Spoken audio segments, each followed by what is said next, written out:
Hey guys, it's same Suzy, same Wendy's if you watched part one. Now if you're like, Suzy, what's part one? This says part two. Pause and go back and watch the video that was released on September 1st of 2020 if you want to see why you even need OneNote Class Notebook turned on in Canvas and then how to activate that, okay? Tonight we're going to get down and dirty with you've already activated.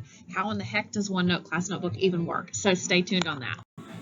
When I left you in the last video, we had spent some time connecting the notebook and then we had opened it in the online version. Well, I'm going to be honest. I don't like to use online Office for really much of anything. It's a light, quick access version. I think it's good for a lot of student stuff, but if I'm the teacher, I want all the bells and whistles. So I'm looking at full OneNote for Windows 10. To see if you have that installed on your computer, you just come down here to search and you type OneNote, all smushed together. And if you see OneNote for Windows 10 or OneNote 2016, they're going to have a lot of similar functionality. If you don't have that, you can probably get your administrator to install that for you, or you can go to OneNoteForTeachers.com. There might be an install there. Honestly, I haven't pulled up an install in a while. If you don't have the Office suite at all, then you can install that for free from Office.com if you have an Office 365 account. Okay, so lots of ways to get it. But the bottom line is the features I'm going to show you work in full OneNote. Okay. So I've already opened OneNote for Windows 10, and let me just give you a little tour. So over on the left, you're going to see some books that look like they're leaning on a bookshelf, okay? And that's what I call the bookshelf. I'm sure there's a technical term for it, but the current notebook I'm looking at is going to be in bold right here, but I can drop that down and I can open up any notebook I want to open, okay? So this is the one I have open now. But if you have other notebooks you need to pull in, you'll even see at the bottom where it'll say more notebooks, okay? So as long as it's something that you have saved on the cloud in some way, then you'll be able to open it from here, okay? Then you're going to notice those teacher sections that I talked about when we were in the online version. There's the collaboration space. Remember, everybody can type on that. We'll turn it off in just a minute because you want to purposefully unlock that.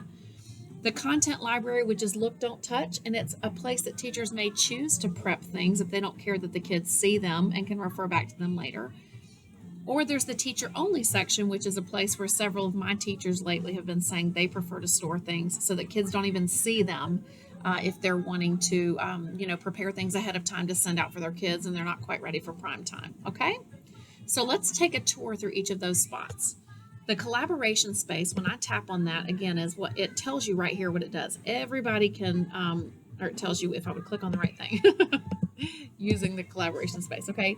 It comes, when you open OneNote, it comes with these little explanation pages, which you can delete if you want to later. Okay, so the collaboration space, if I want to turn that off for now, which I do, I'm going to go up to Class Notebook. I'm going to hover over this little book right here, which says Manage Notebooks, and that's going to take me online. Should take me online,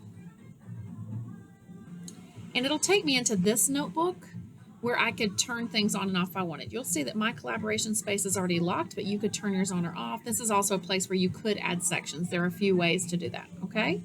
So you probably want to lock your collaboration space for now. If I were going to collaborate with students, I might do it either in a page that I allow everyone to edit on Canvas, or through a discussion post where I have them post something first, then the other kids can post and they can like each other's. So that's another way to interact that I don't think, if you're using Canvas with OneNote, I don't think you need the collaboration space. That's just me.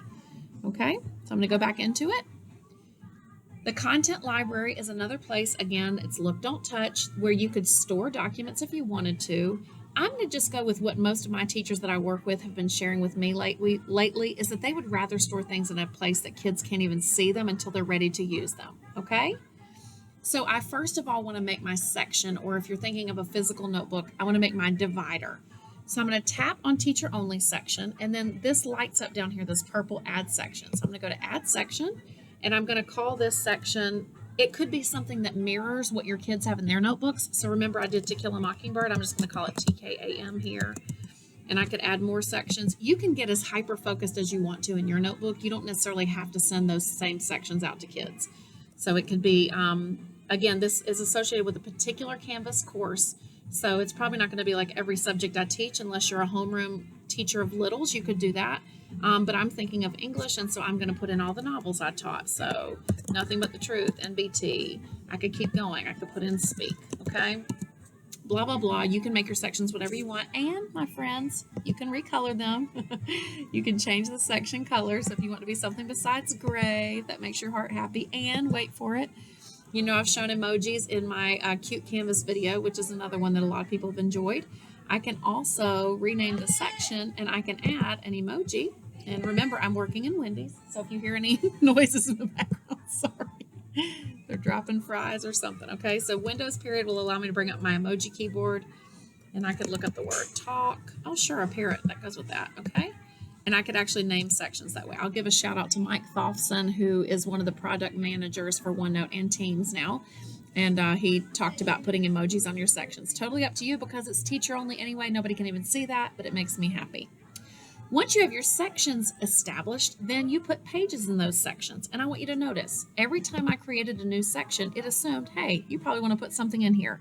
It gave me an untitled page. All I do to change the title of that page is I click on the title bar and I start typing whatever the assignment's going to be that I'm going to send to kids. So I'm going to call this Do a Dot because that's what I've been doing with my 3-year-old. If you don't know what it is, Google it. If you need something to take up time with your little ones and build some motor skills, you can do that. So I'm going to title it what I know the assignment's going to be called, and then I'm going to tap enter to go down below the title bar. And this is where the magic happens. This is where OneNote has always been unique in the world of the Office suite.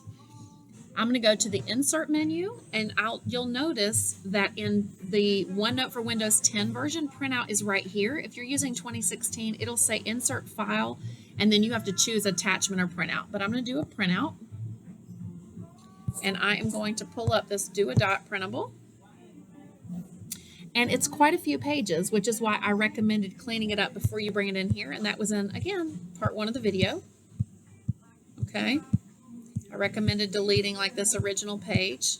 If I can go all the way to the top, I recommended deleting this. You can delete it in here, and sometimes it'll let you get rid of the extra space, and then sometimes it won't. So I'm deleting. I know you can't see that, but I'm trying to get rid of the white space. Ain't happening. The other thing I like to get rid of for my students is the clickable attachment because I don't want them to click that. I want them to actually draw. Okay? So I want you to pretend this is something academic. Y'all don't judge me too hard on this, okay? And I'm going to try to shrink this down a little bit so you can see it better. So pretend this is something academic. I'm going to give you some ideas. You are a social studies teacher and you need them to label a map. Color code it, whatever it is. You are a grammar teacher and they are, marking the gerunds or the subjects and verbs. You are a lit teacher and they are doing close reading with highlighting or any subject area where they have to do close reading. You're a math teacher and you're asking them to mark up the words in the word problem that allow them to know which operation to do. You're a science teacher and the kids are doing something with cells and they need to label the cells. Do you see the point? Anything where you need them to like draw right on it. In Word, if this picture was in the middle of the page, that was bad grammar, kids could write or draw, or they could write or draw above it, but not right on top of it. So that's what I love about OneNote, okay? So I've made it small enough where it's manageable. And then there's a drawing toolbar right here. So if I'm a kiddo, I can grab a pen. Y'all, the ink colors are so fun. I call this unicorn ink, even though it's not, but they've got shimmery colors. They can make it fatter if they need to. There are more colors here. And then they can do whatever it is. Now, I want you to notice something. When I'm trying to draw, it's not wanting to draw. I'm drawing with my fingers. So there is a little draw with touch up here that will let the computer know, hey, I actually want to do something with touch. And sometimes you have to tap it, then tap the pen. Just mess around with that, okay? But now I'm able to come and I'm able to draw over the page, mark something, annotate something, close reading again. Another tip for allowing your students to write very easily is, again, we haven't sent this to kids yet. I'm going to show you that. I'm going to show you how you distribute it to them. We haven't sent it out yet, but another tip you want to do to avoid the background moving around is if you will right-click, and let me get off of Drawing with Touch, and let me get back on my Select, and I'm going to right-click, and every page of the PDF, you would want to say Set as Background. So I can scroll down to each page. I picked a very long PDF. And again, all this is prep work before I send it out to kids. I actually would not want to draw on it because my kids are going to draw on it themselves, okay? I keep forgetting to select Draw with Touch. There we go. So any of my drawings, I don't want to go out to kids. So I'm making sure it's clean, but the thing you do want to do is set picture as background. So I've done that to every page. Pretend I've gone all the way down and I've right-clicked every page to set it as a background. So the kids can draw on it. I showed you that. They can also type anywhere on it if it needs to be labeled that way. So I can say, I am labeling this. And it came out really small because, remember, I shrank. Okay. and they can change the font and all that cool stuff like you're used to. They can highlight things, whatever, and they can move. This box is actually movable, so wherever it needs to go. So you see how versatile this is.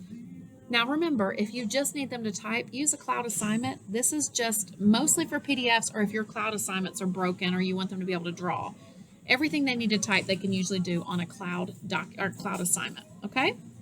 So all we've done so far is we've gotten the PDF in. I showed you what the kids would see for drawing and labeling, but you don't have to do that stuff ahead of time. But you want to put your document in the right place, clean up any extra pages, and then right-click on every page to say Set as Background, which I showed you a couple, but I did not do every single page. You would want to do that. When you're ready to distribute, this is how you do it. You tap Class Notebook and you say Distribute Page, okay? So you'll want to make sure you're selected on the page you want to be on. I can tell because it's highlighted in gray. I would say Distribute Page. It'll give you options for distributing to individuals or groups, which you can set up. This is not about that. So the default is just Distribute Page. When you click that, it'll go to everybody in your class. But again, you can personalize and send that just to certain kids. It'll ask you what tab you want to put it in. Remember, you're the boss. You get to finally organize kids the way you wish they were always organized. So I can tap the word assignments, and then I distribute, and it's going to go to every kid in that class, which is lame for me. I don't really have kids in here. Y'all know I just do practice things. But it would distribute to every kid. Let me just say, don't make this one of those things where you have a last-minute brainstorm to distribute, because it does take a while to, especially if you're using the full app, to connect back up to the cloud, distribute to every kid, run through the Canvas connection, yada, yada, yada. So just make sure that you do this at least a day ahead of time so that kids have time to receive the document you're wanting them to work on. And now we arrive at the sad part of the video. Not really that sad, but this is something that doesn't really matter. You can use Class Notebook the way I just showed you. You create it, kids connect to it, and actually I showed that in the previous video. And I gave you a tour of it. But here's the deal. You might accidentally stumble upon, when you're making an assignment and you click External Tool, you might just say, hey, I'm curious, and you might click Find and discover that OneNote Class Notebook is listed as an external tool. Well, here's the deal. I've been researching it, and you would think that that would send kids to the direct assignment.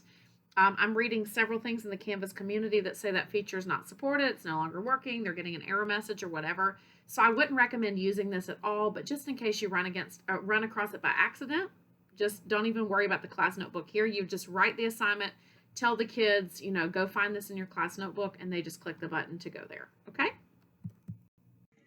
I want to end with this. Kids are working on all kinds of devices. So if you know your student is on a tablet or on a phone at home, they will need to have the Canvas app, obviously, but also the free OneNote app. OneNote, there's no separate app called Class Notebook. Class Notebook is just a OneNote notebook with special permissions inside it, okay? So they will need not only the Canvas app, but also the OneNote app. It's totally free. They just need to sign in with their school credentials, and it'll sign them into any of the free Microsoft apps if they need Word, PowerPoint, or whatever. So just wanted to point that out, that kids will need the app if they want to use the full functionality on their phones. Take care. Hey guys, I put my heart into these videos, so I hope you loved it. I hope you've loved all of them, but if you haven't, then make sure you go back and watch the previous videos. I'm making playlists for you all the time. So if you're somebody who wants time savers, there's a playlist for that. If you want to gamify, playlist for that. And all of my themes of my blog. So, did you like it? Go ahead and click the thumb below. If you really liked it, I'd love if you shared it on your favorite social media channel. I'm at Suzy Lolley on Twitter. And then finally, my very favorite is if you subscribe. Subscribe to YouTube and subscribe on the blog. Take care.